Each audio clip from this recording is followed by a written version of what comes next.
और अभी खबर यह है कि कॉकरोच जनता पार्टी बेरोजगार भारतीय नौजवानों की नई आवाज बनती हुई सामने आ रही है। मोदी का हिंदू मुस्लिम एजेंडा नौजवानों के मसाइल हल करने में नाकाम है। सीजेपी की जानिब से कहा गया है। आपको बता दें कि 12 साल मोदी हुकूमत की तरजीहात बदलने का वक्त आ चुका है। कॉकरोच जनता पार्टी के जो हुकाम है उनकी जानिब से ये मौक़िफ़ सामने आ रहा है। साथ ही साथ मोदी को हिंदू मुस्लिम कार्ड मजीद इस्तेमाल न करने की वार्निंग दे दी गई है। भारत में बेरोजगारी के खिलाफ नौजवानों की एहतजाजी तहरीक जोर पकड़ती हुई नजर आ रही है।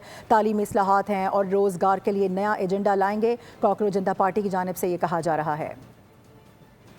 और अभी खबर यह है कि कॉकरोच जनता पार्टी बेरोजगार भारतीय नौजवानों की नई आवाज बनती हुई सामने आ रही है। मोदी का हिंदू मुस्लिम एजेंडा नौजवानों के मसाइल हल करने में नाकाम है। सीजेपी की जानिब से कहा गया है। आपको बता दें कि 12 साल मोदी हुकूमत की तरजीहात बदलने का वक्त आ चुका है। कॉकरोच जनता पार्टी के जो हुकाम है उनकी जानिब से ये मौक़िफ़ सामने आ रहा है। साथ ही साथ मोदी को हिंदू मुस्लिम कार्ड मजीद इस्तेमाल न करने की वार्निंग दे दी गई है। भारत में बेरोजगारी के खिलाफ नौजवानों की एहतजाजी तहरीक जोर पकड़ती हुई नजर आ रही है।